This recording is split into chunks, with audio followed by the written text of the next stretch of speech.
Graça e paz, igreja. Glória a Deus por mais essa noite. Curvem suas cabeças, vamos orar só mais um pouquinho. Aqui está um ventinho bom. Já vim preparada com clipe, porque eu não sei pregar sem minhas folhinhas. Deixa eu botar aqui o celular também para segurar. Pai amado, Pai querido, obrigada, Pai, por mais esta oportunidade de nos encontrarmos aqui em Tua casa, Senhor. Lugar de oração, lugar de sentirmos a Tua presença, lugar em que nós ouvimos a Tua voz, lugar em que nós sentimos a paz da Tua presença, da presença do Teu Espírito Santo. Obrigada, Senhor, porque nós ouvimos o Teu nome e por isso estamos aqui essa noite, Pai, reunidos em Tua presença, para glorificar o Teu santo nome. E é por isso, Pai, que eu Te agradeço, em nome de Jesus. Amém. Podem sentar, meus irmãos. A palavra de hoje, vocês vão deixar separadinhas aí, porque eu preciso compartilhar com vocês uma experiência que eu vivi no Congresso Milagres.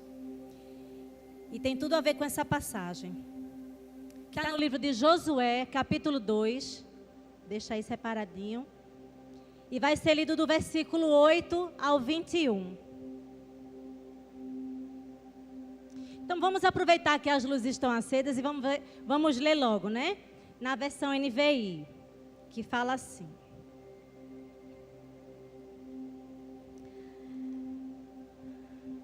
Antes de os espiões se deitarem, Raabe subiu ao terraço e lhes disse: sei que o Senhor deu a vocês esta terra.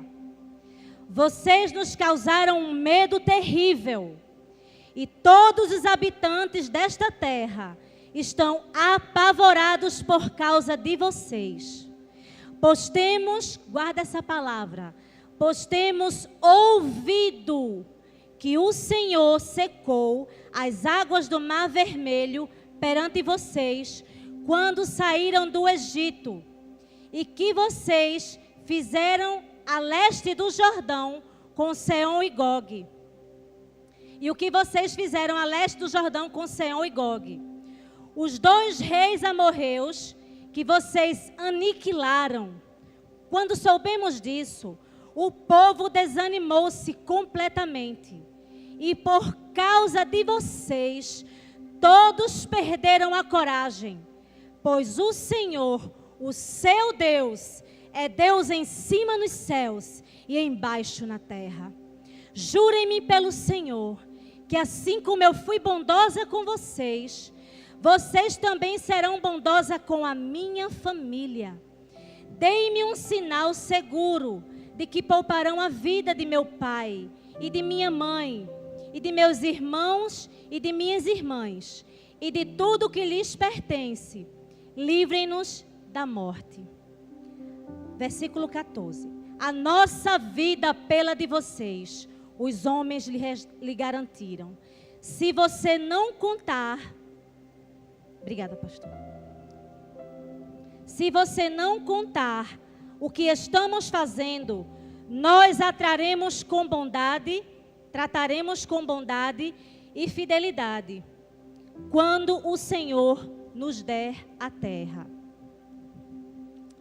Então Raabe nos ajudou a descer pela janela com uma corda, pois a casa em que morava fazia parte do muro da cidade. E lhes disse: vão para aquela montanha, para que os perseguidores não os encontrem. Escondam-se lá por 3 dias, até que eles voltem. Depois poderão seguir o seu caminho. Os homens lhe disseram: estaremos livres do juramento que você nos levou a fazer, se quando entrarmos na terra, você não tiver amarrado este cordão vermelho na janela, pela qual nos ajudou a descer. E se não tiver trazido para sua casa o seu pai, a sua mãe, os seus irmãos e toda a sua família. Qualquer pessoa que sair da casa será responsável por sua própria morte. Nós seremos inocentes, mas seremos responsáveis pela morte de quem estiver na casa com você, caso alguém toque nessa pessoa. E se você consertar, e se você contar o que estamos fazendo, estaremos livres do juramento que você nos levou a fazer. Seja como vocês disseram, respondeu Raabe. Assim, ela os despediu e eles partiram. Depois, ela amarrou o cordão vermelho na janela. Em outras versões, esse cordão vermelho é um cordão escarlata. Amém? Agora a igreja pode apagar as luzes, por favor. Eu vou só prender aqui a minha Bíblia com o clipe.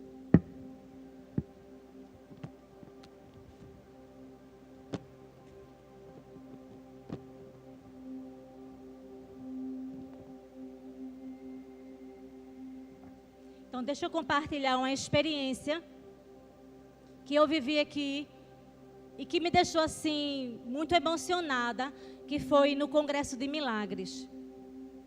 Esse congresso, como todos sabem, pela manhã estávamos aqui reunidos na frente da igreja, evangelizando, entregando água mineral.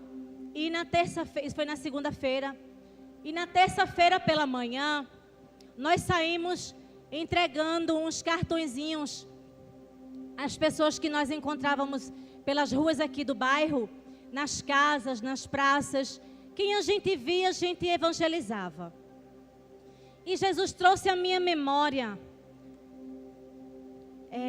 o início de quando eu o conheci. Jesus foi trazendo, foi resgatando a minha memória quando Ele começou a entrar na minha vida, porque foi assim. Foi através de um evangelismo feito nas ruas. Eu não sei se todos vocês conhecem, mas existem umas literaturas que são entregues, alguns irmãos, muita gente ainda continua entregando as literaturas. E Deus foi me fazendo lembrar todo o meu início, toda a minha experiência de como foi a entrada do Senhor no meu coração. Não houve uma pessoa de início que me evangelizou, não. Eu tenho a plena convicção de que Deus encontrou o meu coração disponível. Eu não o conhecia, mas eu não sabia que eu tinha sede dele. E Ele, encontrando esse coração disponível, Ele levantou pessoas para que pudesse chegar ao meu coração a palavra dele. Então, nessa época, eu era adolescente. Por que eu estou falando isso para vocês? E eu quero, antes de tudo, agradecer a Deus por cada vida que se fez disponível naquelas 2 manhãs. Porque assim como um dia pessoas plantaram semente do Evangelho em meu coração, naquele dia você foi instrumento de Deus, plantando essa semente na vida de muitas pessoas. A pessoa que me entregava o panfletinho e as pessoas que eu ouvia louvar, e vocês vão saber, elas não sabem que eu hoje sou fruto daquela evangelização. Mas era projeto de Deus, e elas tinham a convicção de que aquela palavra, aquele gesto e aquela disponibilidade, aquele coração que eles tinham disponível de me entregar a palavra, um dia frutificaria. E hoje eu estou aqui diante de vocês.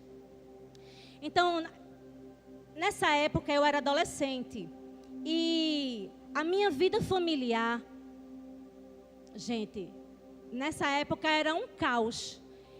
Eu era uma menina que eu sentia muito medo. Eu era uma menina traumatizada, porque a bebida, ela traz para uma família muitos traumas. E a bebida, através da vida do meu pai, trazia toda sorte de tristeza para minha casa. Nós sofríamos violência verbal, nós sofríamos violência física. Era assim, era uma casa que aos finais de semana era perturbador. Era um ambiente infernal ali. E eu não sabia como lutar, eu não sabia como vencer aquilo. Porque eu era uma criança ainda era uma adolescente. Eu tinha mais ou menos a idade da minha filha. Mas eu tinha a sede, eu buscava, eu sentia o desejo de um milagre na minha vida. Então foi aí que Deus, através de um idoso, eu lembro como se eu estivesse vendo ele agora. Ele tinha o cabelo bem branquinho, era um vovozinho, vestidinho com uma roupa social. Ele ficava na rua da minha escola, na esquina, entregando literatura. E toda vez que eu passava, eu via aquele vovozinho. E uma certa vez eu me aproximei e peguei uma literatura daquela. E ao ler aquela palavra, eu fiquei assim, era como se eu tivesse tomado um calmante na minha alma. E no outro dia, eu fui bem apressada, porque eu sabia que ele estaria ali com outra literatura para entregar. Ou seja, era outra palavra de refrigério. E eu ia todos os dias apressada, porque o vovozinho ele só ficava até as 7, mais ou menos umas 7h15 da manhã. Ele não demorava muito não. Eu acho que a intenção dele era essa mesmo, evangelizar as crianças. E aquela palavra chegou no meu coração. Então, outra coisa também que Deus usou, outros irmãos que eles nem sabem. Lá no bairro onde eu moro, quem é mais antigo, existia uma academia de musculação, que na época era dos marombeiros, em que o dono dessa academia, ele se converteu. E ali, naquela casa, se tornou um ponto de pregação. Eu vou falar o nome dele porque talvez vocês conheçam. Era a casa do irmão Jorge Bebê. Até hoje, quando ele passa, o carro dele parece um trio elétrico, é bem alto, cantando louvores. E de lá da casa dele, eu escutava os irmãos no ponto de pregação, da janela do meu quarto, eu ouvia quando começava o culto. E eu corria para a janela. Quando eu escutava os irmãozinhos se organizando, aquele som, volume alto, eu corria para a janela, porque eu queria ouvir aquela palavra, porque aquela palavra trazia paz para o meu coração. Aquela palavra trazia paz para as minhas noites. Aquela palavra entrava na minha vida, entrava no meu coração e me trazia esperança de dias melhores dentro da minha casa, dentro da minha família, na vida do meu pai, na vida da minha mãe e na vida do meu irmão, que é mais novo do que eu. Eu sou mais velha. Então eu ficava ali na janela, bem quietinha, ninguém sabe. E eu acredito que nem a minha mãe sabe disso. Eu ficava ali naquela janela. E tinha 2 hinos que eles sempre cantavam, que quando eles começavam a louvar esses 2 hinos, o meu coração palpitava de alegria.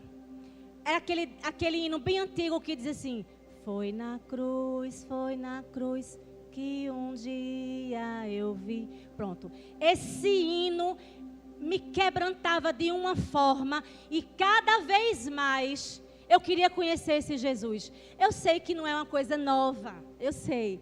Mas é para você... mas a palavra de Deus se renova. Então, se é um louvor para o Senhor, é novo. E foi na cruz, né? Outro hino que eu ficava ali, ó, quietinha, sentadinha, com a cabecinha assim na janela, esperando ele cantar, que também trazia paz para minha alma. Era aquele hino que dizia assim: segura na mão de Deus, segura na mão de Deus. Pronto. Ai, Jesus, ali eu chorava e eu dizia: Senhor, entra na minha casa, Senhor, e faz um mover, traz a paz, traz paz, liberta o meu pai dessa bebida, ajuda a minha mãe, Jesus. Ah, meus irmãos, até que um dia a minha mãe, ela ganhou de presente uma biblinha. Lembra aqueles Novo Testamento pequenininho? Pronto, minha mãe trabalhava numa escola estadual e chegou um grupo de, se eu não me engano, era alguma coisa com os gideões. E deixaram ali um monte dessas biblinhas. E minha mãe foi uma das pessoas que ganhou uma biblinha dessa. E aí, a minha mãe chegou em casa com essa Bíblia. Ela disse assim, ela me chama de Dedé. Dedé, eu vou te dar essa biblinha, porque eu não sei ler. Então, para mim, ela não vai me servir. É melhor com você, porque você lê. E aí, depois você passa para mim. E aí, eu fiquei com aquela biblinha na mão e eu trouxe ela para vocês verem. Está aqui a minha biblinha de quando eu era criança. Glória a Deus. E eu disse assim para Deus, Senhor, eu não sei ler a Bíblia, como é que eu faço? E o Senhor disse assim no meu coração, quando você vai ler, estudar os seus livrinhos da escola, como é que você consegue? Como é que você começa? Não é pelo início? Então eu comecei a abrir a Bíblia e fui ler a minha biblinha pelo início. E o primeiro livro é o livro de Mateus.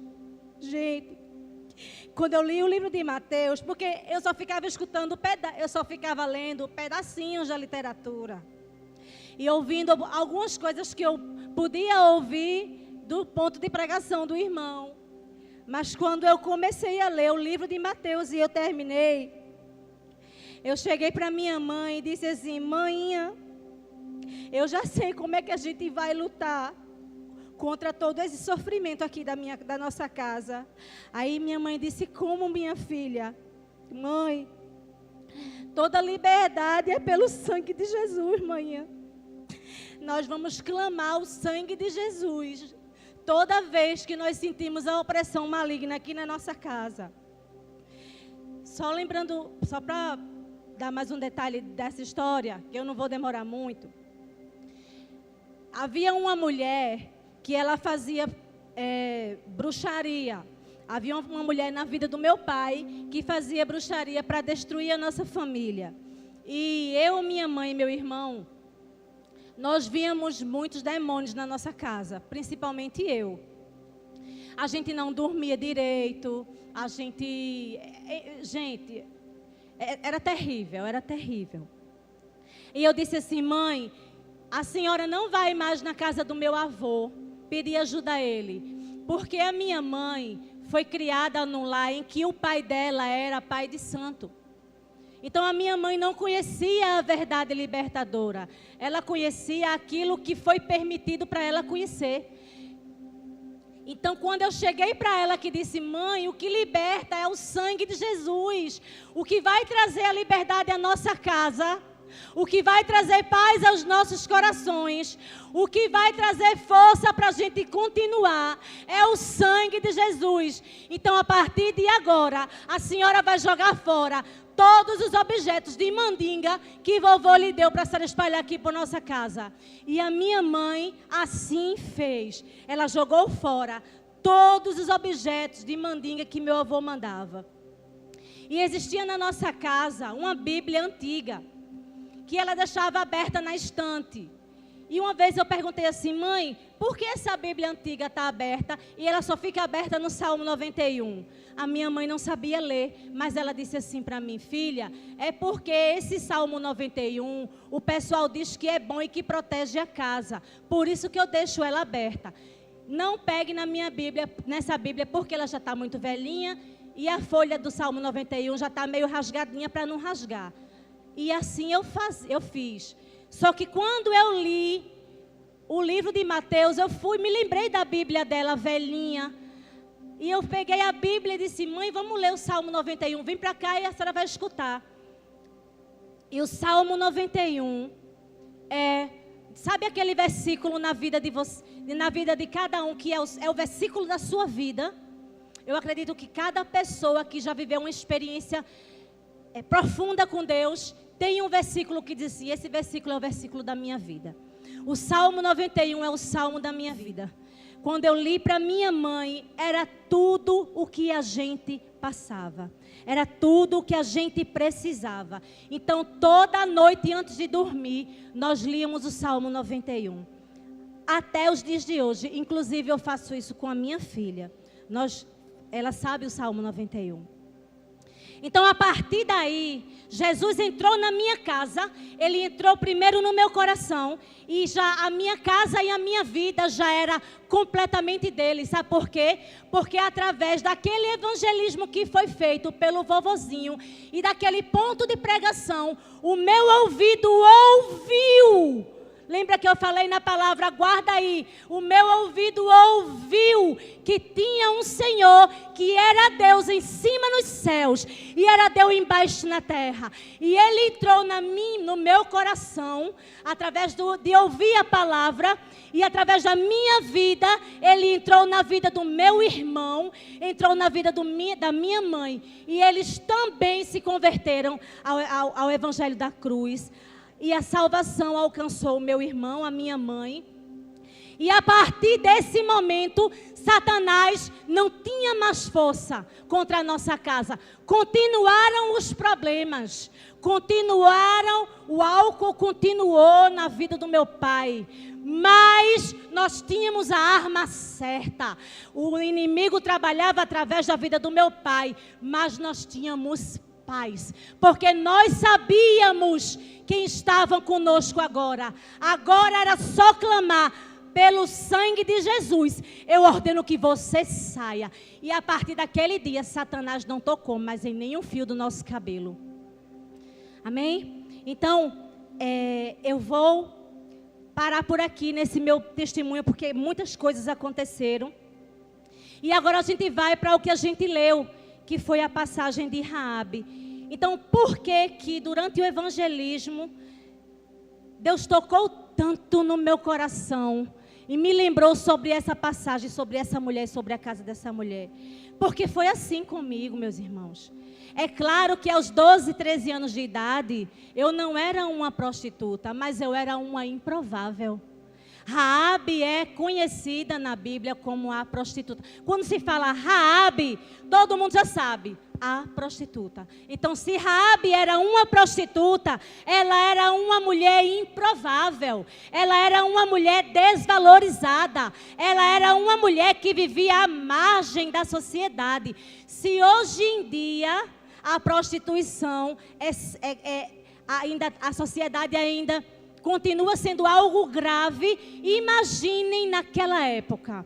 Então, Raabe, além de ser prostituta, a casa de Raabe era um prostíbulo. Ou seja, na casa de Raabe era lugar de sofrimento, era lugar que faltava paz. Eu era uma improvável numa casa que não tinha paz. Então, Deus trouxe tudo isso à memória no Congresso de Milagres para mim. E na terça-feira à noite, quando o pastor Cássio pregou, ele abriu a palavra, ele falou que o maior milagre era o milagre da salvação. E eu concordo com o pastor Cássio. Eu podia ter colocado o título para essa mensagem do milagre da salvação, já que nós estamos falando sobre, o nosso ano é um ano de milagres. Confesso que eu não sou muito boa de títulos, mas eu preferi, tá aqui, colocar, tome um posicionamento. E olha lá, o cordão de escarlata na janela, glória a Deus. Então, quando eu comecei a ouvir que havia um Deus que podia me resgatar daquela situação de sofrimento, e quando eu soube que era através do sangue de Jesus, eu coloquei na minha janela um cordão escarlata, e a partir daquele momento, o inimigo não tocava mais na minha vida, na minha paz, nem na paz da minha mãe, nem do meu irmão. E eu creio que o milagre da salvação vai chegar também na vida do meu pai, porque a palavra de Deus diz que a obra será completa. Ele virá para aperfeiçoar e a obra será completa. Eu não sei como vai ser. Eu não sei. Eu só sei que vai acontecer. Amém? Porque a forma como vai ser está nas mãos do meu Senhor, que derramou o sangue dele sobre a minha casa. Então, eu me recordei muito dessa passagem. Eu até já falei sobre Raabe aqui uma vez, mas foi trazendo para uma outra, voltado mais para as mulheres. Agora vamos entender isso que aconteceu. O Egito era a maior potência daquela época. Faraó era o cara mais invejado e odiado por seu poder e porque ele tinha um domínio sobre as outras nações. Então, todos naquela época sabiam que os deuses, eles acreditavam, né? Eles acreditavam que os deuses mais poderosos eram os deuses da nação mais poderosa. Então, para o povo daquela época, os deuses com D minúsculo do Egito eram os deuses mais poderosos. Então, por isso que em Faraó havia tanto poder. Por isso que o Egito ele tinha o poder de pisar em cima das outras nações. Só que naquela época também, e aliás, as pessoas também sabiam que o Egito era tão poderoso que dentro do Egito havia uma nação inteira sendo escravizada debaixo do chicote de Faraó. E quem era esse povo? Era o povo hebreu, era o povo de Deus, os israelitas. E eles também ouviam falar que esse povo dizia que eles tinham um Deus todo-poderoso que iria retirar ele da escravidão do Egito e levar para a terra de Canaã, a terra prometida por Deus desde seus antepassados. Mas eles eram, como é que eu posso falar? Isso era motivo de chacota.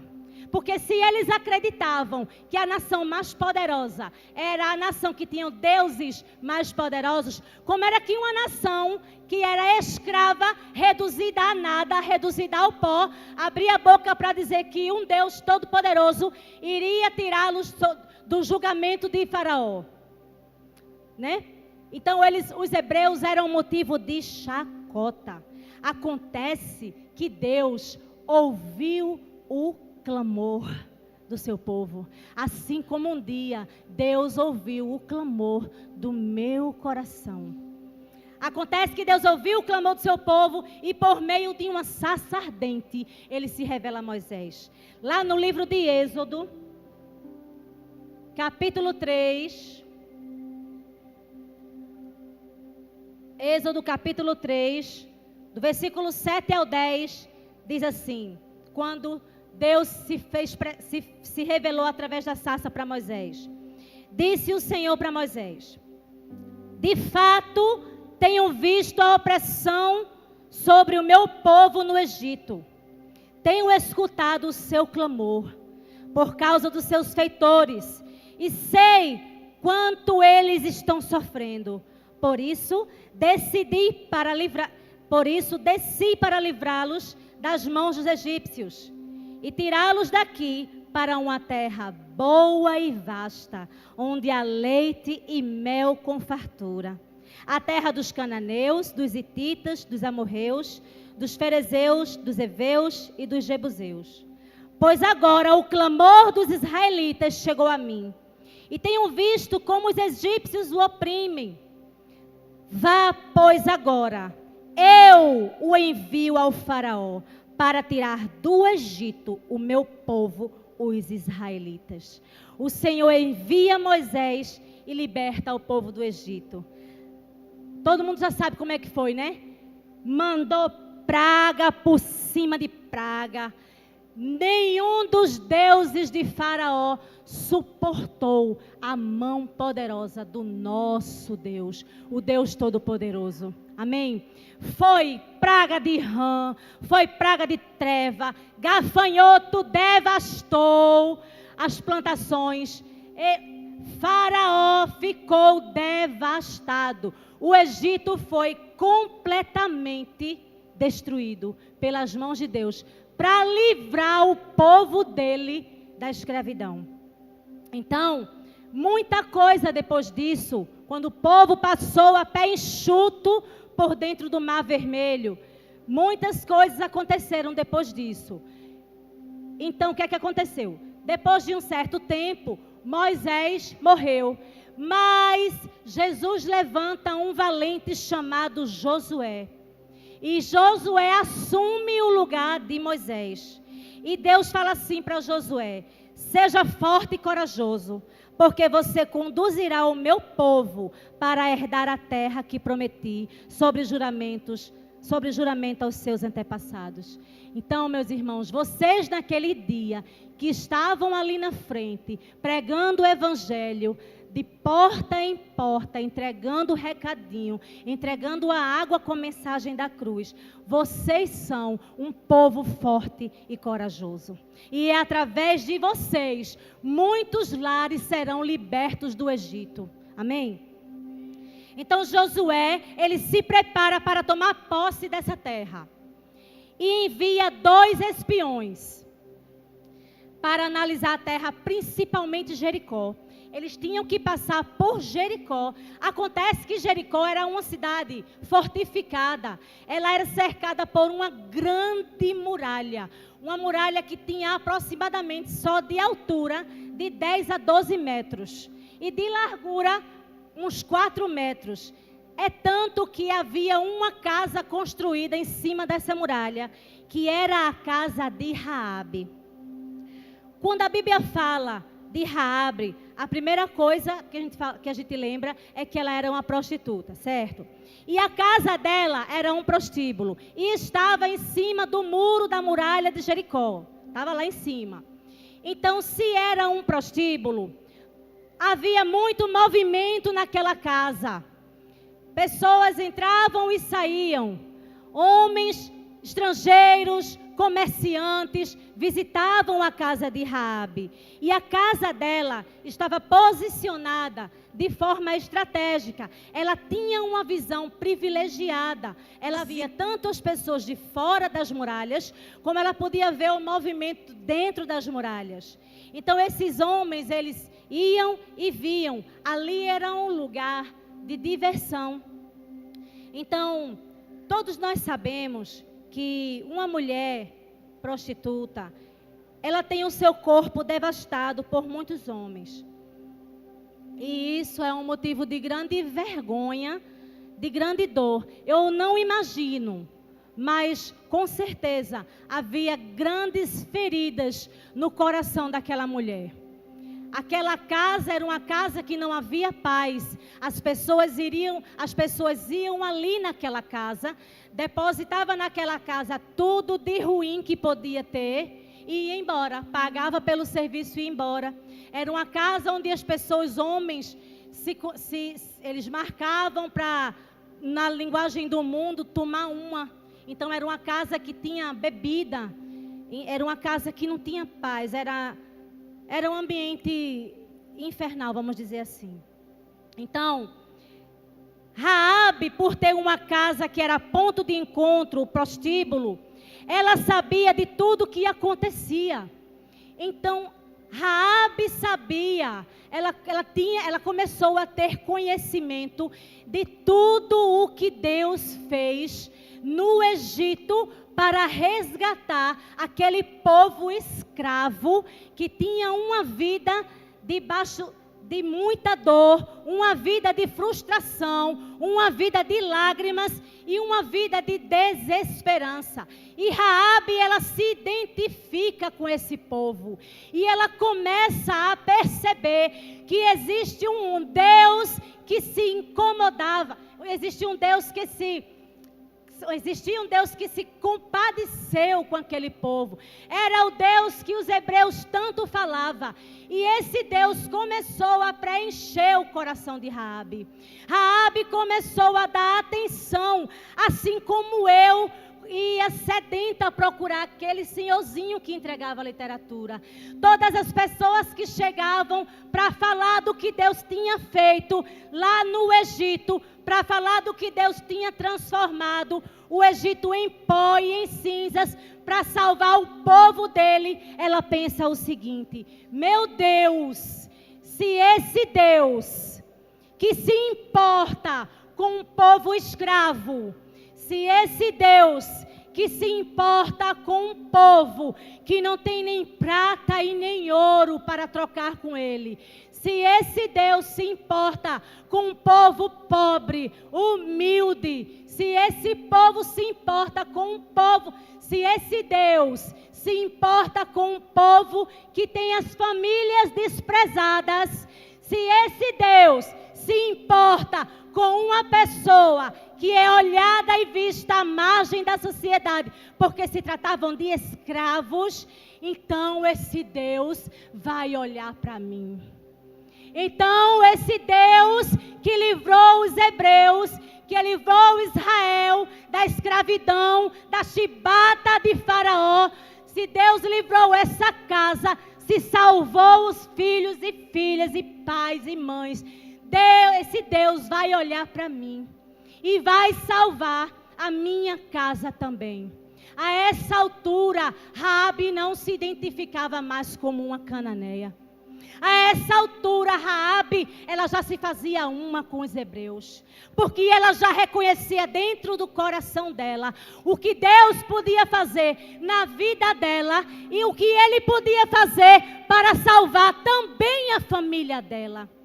Então, assim como Deus fez na minha vida, entrou no meu coração somente porque eu ouvia falar. E através da minha vida, eu resgatei a vida da minha família. E tenho certeza que um dia eu verei a rendição do meu pai.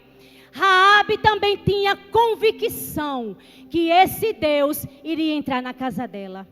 E aí, Josué manda 2 espiões. E como era que esses 2 espiões iriam se mexer, iriam se mover por Jericó sem ser identificado? Eles tiveram que ir para o prostíbulo de Raabe. Por quê? Porque aquela casa era uma casa de transição, era uma casa que passava vários homens estrangeiros, comerciantes, era cheia de movimento. Então ali eles podiam entrar e sair sem serem percebidos. Era uma casa de diversão. Não é isso? Então eles não foram para lá para se divertir. Eles foram para lá, para o prostíbulo, porque lá eles podiam se camuflar. Então quando eles chegam lá, o rei de Jericó ficou sabendo, foram dizer ao rei de Jericó. E ele manda soldados lá na casa, lá no prostíbulo de Raabe, e diz assim para Raabe: me entreguem os 2 homens de Israel que veio espionar a cidade. Mas aí é onde entra o título dessa mensagem. Raabe se posicionou. Raabe sabia que aqueles 2 espias eram 2 homens de Deus. E Raabe já tinha a convicção que Jericó ia ser tomada. Raabe não tinha dúvida que a cidade de Jericó ia ser destruída. E outro detalhe: pela vida que Raabe levava e pela casa de Raabe, eles já estavam condenados à morte. A entrada do povo hebreu de Israel em Jericó era só a certeza de que não iria sobrar pedra sobre pedra. Então o que é que Raabe faz? Raabe se posiciona: é esse Deus que eu quero, então eu serei uma com ele. E o que é que Raabe faz? Raabe esconde esses 2 espiões no telhado e faz um pacto. Quando eles vão embora, antes de fecharem os portões, Raabe, ela faz um pacto com esses 2 espiões. O que é que Raabe, de uma prostituta, uma mulher improvável, eu estou falando a Bíblia fala de uma prostituta, mas eu não sei a situação de quem entrou por essas portas. Eu não sei se a tua situação é de adultério. Raabe, a adúltera, não vou dizer nomes, mas pensem comigo, entendam o que eu estou querendo falar. O pecado de Raabe era a prostituição, mas poderia ser de adultério. O pecado de Raabe era a prostituição, mas ela poderia ser ladra. Eu não sei qual é o teu pecado, mas ela se posicionou. Raabe não era uma prostituta. Raabe estava uma prostituta. E ela se posiciona e põe um fim naquela história. E a partir desse momento, Raabe passa a ser intercessora da sua família. E ela diz assim, e ela fala assim com os espias. Lá em Josué, capítulo 2, versículo 12. Ela diz assim: jurem-me pelo Senhor, que assim como eu fui bondosa com vocês, vocês também serão bondosos com a minha família. Deem-me um sinal seguro de que pouparão a vida de meu pai, da minha mãe, dos meus irmãos, das minhas irmãs e de tudo que lhes pertence. Livrem-nos da morte. Glória a Deus. E eles firmaram um pacto e disseram para Raabe: a tua casa será poupada, Raabe, se você colocar um cordão de escarlata, um cordão vermelho, o mesmo que nós subimos, coloque ele de volta na janela. A tua casa será poupada quando nós voltarmos para conquistar essa terra. E é aí, meus irmãos, em obediência àquele juramento e tendo a certeza que haveria livramento para a vida dela e para a vida da família dela. Assim como eu tive a certeza que aquelas palavras que eu ouvia, aqueles hinos maravilhosos que entravam no meu coração e que trazia paz para a minha vida e que trouxe libertação na vida da minha mãe e do meu irmão e que trará libertação pelo meio da fé na vida do meu pai. Assim, desse jeito, Raabe pega o cordão e amarra na janela. Porque ela sabia e eles juraram que tudo seria destruído, mas a casa dela seria poupada. A morte era certa, Jericó iria sumir do mapa, mas a casa de Raabe continuaria de pé. E quando eu digo que o Salmo 91 é o salmo da minha vida, a palavra de Deus diz: 1000 cairão ao teu lado, 10.000 à tua direita, mas tu não serás atingido. Amém? Então, quando eles sitiaram a cidade de Jericó, que eles deram as voltas que Deus ordenou, quando as mulheres, com certeza, eu tenho certeza absoluta, que Raabe e a sua família, que estavam todas dentro de casa, pela janela, eu imagino, não está na Bíblia, mas eu fecho os olhos e eu mergulho aqui dentro, e eu faria isso se eu estivesse no lugar dela, e ela vê aquele povo marchando ao redor da cidade. Ela não sabia o que ia acontecer, mas ela tinha certeza que ela a casa dela iria ser poupada da morte. Amém? Então, quando ela amarra aquele cordão vermelho, aquele cordão de escarlata, isso nos remete lá para o Egito, quando o Senhor, por meio de Moisés, ordena que os hebreus, os israelitas, passassem o sangue do cordeiro pascal nos portais da casa. Aquilo ali, quando o espírito da morte, na 10ª praga do Egito, quando o espírito da morte passa, que ele para e vê o sangue do cordeiro, ali ele não entra. Ele não vai entrar na tua casa se os portões estiverem com a marca do sangue do cordeiro. Na minha casa hoje tem sangue na porta, tem cordão vermelho na janela e tem cruz na nossa vida. Na minha casa, glória a Deus, a paz, porque eu creio que o Senhor é o esconderijo onde eu habito. O meu Deus é o meu esconderijo. Quando eu digo que o Salmo 91 é o salmo da minha vida, ele diz assim: aquele que habita no esconderijo do Altíssimo, a sombra do Onipotente descansará. E quando esta palavra entrou no meu coração, nunca mais eu sofri terror noturno. Nunca mais. Nem eu, nem meu irmão e nem a minha mãe. E assim foi na casa de Raabe. 1000 caíram ao lado dela, 10.000 caíram à direita, mas a casa de Raabe foi poupada. Vamos ficar de pé, meus irmãos, para a gente terminar essa ministração. Então, quando eles estavam todos dentro de casa, o povo hebreu, o povo israelita, estavam marchando, e eles ali aguardando o que iria acontecer. O que vai acontecer? Eles não sabiam que a muralha ia cair. Eles não sabiam da estratégia de Deus. Raabe só sabia que haveria livramento. Então a gente vai ler Josué, capítulo 6, do 20 ao 25. Josué 6, do 20 ao 25. Vamos ver o que aconteceu.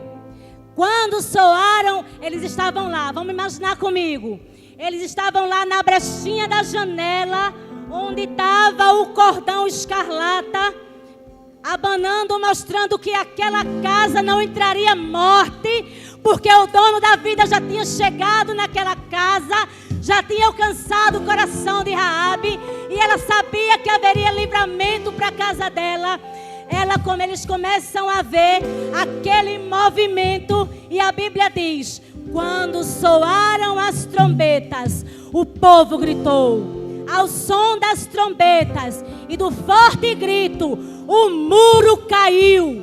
Cada um atacou do lugar onde estava e tomaram a cidade. Consagraram a cidade ao Senhor, destruindo ao fio da espada homens, mulheres, jovens, velhos, bois, ovelhas e jumentos, todos os seres vivos que nela havia. Josué disse aos 2 homens que tinham espionado a terra: entrem na casa da prostituta e tirem-na de lá com todos os seus parentes, conforme o juramento que fizeram a ela. Então os jovens que tinham espionado a terra entraram e trouxeram Raabe, seu pai, sua mãe, seus irmãos e todos os seus parentes. Tiraram de lá todos da sua família e os deixaram no local fora do acampamento de Israel. Depois incendiaram a cidade inteira e tudo que nela havia, mas entregaram a prata e ouro e os utensílios de bronze e de ferro ao tesouro do santuário do Senhor. E Josué poupou a prostituta Raabe e sua família e todos os seus pertences, pois ela escondeu os homens que Josué tinha enviado a Jericó como espiões. E Raabe vive entre os israelitas até hoje. Esta mulher, que era uma prostituta, entra para a genealogia de Jesus. De Raabe nasceu Boaz, de Boaz nasce Obed, de Obed nasce Jessé, de Jessé nasce Davi, o rei. Ou seja, se você estiver pensando que você não vale nada, que você não vale nem que uma prostituta ou que um ladrão, eu sou um adúltero, eu sou um viciado, eu sou uma fofoqueira, não importa. Raabe era uma prostituta e entrou na genealogia de Jesus. Essa noite Jesus está aqui e Ele quer escrever o teu nome no livro da vida. Então feche os olhos para a gente encerrar essa ministração. Coloca as mãos no teu coração e eu vou encerrar com mais 2 versículos do Salmo 91, o Salmo da minha vida, que diz assim. Salmo 91, versículo 14 ao 16. Isso é Jesus falando para vocês. Porque você me ama, eu o resgatarei, eu o protegerei, pois conhece o meu nome. Você clamará a mim e eu lhe darei resposta. E na adversidade estarei com você. Vou livrá-lo e cobri-lo de honra. Vida longa eu lhe darei e lhe mostrarei a minha salvação. Dá um glória a Deus aí, meus irmãos. Glória a Deus nas alturas. Esconda-me em ti, esconda-me em ti, nas asas do seu amor.